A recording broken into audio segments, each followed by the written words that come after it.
필라테스랑 헬스 병행해도 괜찮을까요? 필라테스와 헬스를 병행해서 운동을 지도한 지 15년 차 강사로서 오늘 정확하게 말씀드리겠습니다. 필라테스, 헬스는 병행하는 것보다 하나에 집중하는 게 훨씬 좋습니다. 필라테스는 속근육, 헬스는 겉근육이 강화되는 건 모두 알고 계실 건데, 그래서 이 두 개를 병행하면 속간이 동시에 강해지니까 좋을 것 같죠. 하지만 절대 그렇지 않습니다. 왜냐하면 두 운동은 목적 자체가 완전히 다르거든요. 필라테스는 몸을 정교하게 조절하고 이런 데 목적이 있고, 헬스는 표면 근육을 비대하게 만드는 게 목적이잖아요. 병행하면 오히려 목적을 상실하게 됩니다. 자, 동작을 비교해 보시면 더 쉽게 이해가 되실 거예요. 필라테스는 코어 힘을 중심으로 우리 몸이 움직일 수 있는 모든 방향으로 움직여요. 그리고 반대로 헬스는 코어를 깨트린 상태에서 특정 부위에 집중하게 해서 근비대 훈련을 하게 되거든요. 그래서 둘 다 하면 동시에 속과 겉이 강화가 되면 좋겠지만, 그러다가 두 마리 토끼 다 못 잡게 되는 경우가 많은 거거든요. 자, 실제 사례를 몇 가지 소개해 드릴 테니까 자신이 어떤 유형에 해당되는지 한번 비교해 보세요. A라는 실제 고객이 있었습니다. 이분은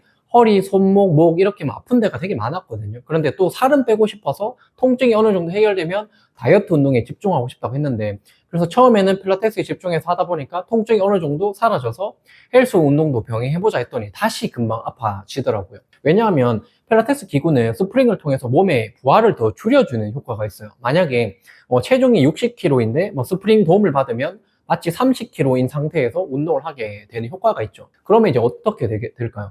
훨씬 조절하기 쉬워지겠죠. 다시 말해서 큰 부하를 감당하기 힘든 몸이었기 때문에 여기저기 아팠던 거겠죠. 거기서 바로 부하를 올리는 중량 운동을 해버리니까 다시 몸이 제자리로 돌아가서 아파진 겁니다. 뒤에서 또 자세히 이건 말씀드릴게요. 또 B라는 고객은요, 헬스에 중독되셨다고 스스로 말하셨는데 일주일에 4번 PT를 받으신대요. 그래서 코어 강화도 하고 전신 근육도 하고 다양하게 하는데, 근데 허리가 아파서 필라테스를 하고 싶으시대요. 그러니까 주 4회 헬스하고 한 번은 필라테스를 해서 허리를 강화시키면 된다고 이제 생각을 하시더라고요. 그런데 코어가 정상이면 허리가 아플 일이 없잖아요. 근데 헬스장에서 코어 운동을 제대로 못하고 있다는 거잖아요. 이분도 앞에서 말했던 A 경우랑 똑같아요. 자기가 조절하지 못하는 부하를 계속해서 몸이 감당하고 있기 때문에 어딘가가 불편해지는 거죠. 자, 마지막으로 C라는 분은 헬스를 오래 하셨는데 어깨가 너무 아파서 오셨던 분이거든요. 이분은 이 병원 다 가봐도 안 되고 어떤 운동을 해도 해결이 안 된다고 하더라고요. 그래서 제가 그냥 근육 빠지는 거 걱정하지 말고 2주만 헬스 하지 말고 기다려보라고 했어요. 근데 2주가 지나고서 어떻게 됐을까요? 근데 중량 운동 안 하니까 안 아프다고 하시더라고요. 이런 사례가 정말 너무 많거든요. 그런데 헬스 한다고 전부 몸이 아픈 건 아닙니다. 둘 다 하면서 건강한 분들은 애초에 근육 기능이 좋았던 분이겠죠. 그리고 헬스 할 때도 너무 과하지 않게 조절하면서 하는 경우는 충분히 괜찮거든요. 그런데 근비대를 할 때 일반적으로 계속해서 부하를 높이다 보면 본인이 그걸 컨트롤하지 못하는데도 중량을 계속해서 올리다가 어느 순간 본인의 한계치를 넘어서는 경우가 대부분이죠. 그게 훈련 원칙이니까요. 그러면 어떻게 하면 되느냐, 제가 딱 정리해 드리겠습니다. 어쨌든 원하는 건 하셔야 되잖아요. 술이 몸에 나쁜 거 알면서 다들 한 잔씩 하고, 또 하이힐이나 이런 게 안 좋으면서도 이뻐 보이기 위해서 신는 거 저도 알거든요. 저도 마찬가지로 사람이기 때문에 이런 것들도 이해를 합니다. 하지만 만약에 내 몸에 크게 통증이나 불편감이 없다면 둘 다 병행하셔도 됩니다. 하지만 이때 머신을 활용하기보다는 프리웨이트라고 하죠. 덤벨과 바벨을 이용해서 하는 운동을 위주로 하시는 걸 추천해 드립니다. 이렇게 하면 머신보다 고립시키긴 좀 힘들거든요. 그러니까 이제 한 근육만 두드려 패는 건 힘들어도 충분히 다양한 근육이 발달되면서도 이 운동을 하실 수가 있으실 겁니다. 일반인이라면 이렇게만 하셔도 충분합니다. 그리고 두 번째는 매일 어깨가 아프거나 허리나 무릎 관절 이런 데 간헐적으로 불편하신 분이라면 필라테스를 하시는 걸 추천해 드립니다. 필라테스 하면 속근육만 강화될 것 같죠? 절대 아닙니다. 필라테스 창시자 조세 필라테스라는 분이 있는데 이분의 몸도 보면 굉장히 근육질이거든요. 자기 스스로 해부학 교재 모델로도 발탁되었었다라고 했을 정도죠. 자, 그래서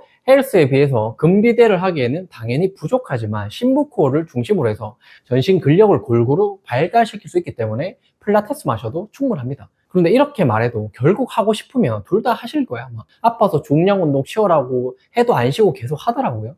중독이 된 거죠. 그리고 쉬는 동안 근육이 사라질 것 같은 불안감 때문일 건데, 그래서 마지막으로 현대의 가장 유명한 호주 물리치료사 중에 조세 핑케라는 분이 있거든요. 중량 운동으로 오신대요. 그래서 아프다고 하면 어떤 운동을 했는지부터 묻고 시작한다라는 거죠. 이 사진을 보면 척추 기립근이라고 하는 부위가 돌출되어 있죠. 일부러 이 근육을 도드라지게 강화시키려고 운동하는 분도 많으시잖아요. 자, 그런데 휴식 상태에서도 이렇게 보인다는 것은 이것 자체가 문제 있다고 말하는 거죠. 여기 계속해서 일을 하기 때문에 이렇게 도드라지는 거예요. 그래서 코어 훈련을 제대로 하면 이런 것들이 거의 좀 사라지기 시작합니다. 저는 필라테스만 하셔도 충분하다고 결론 내리고 싶습니다. 이게 진짜 건강한 몸인 거고 코어가 제대로 강화된 상태거든요.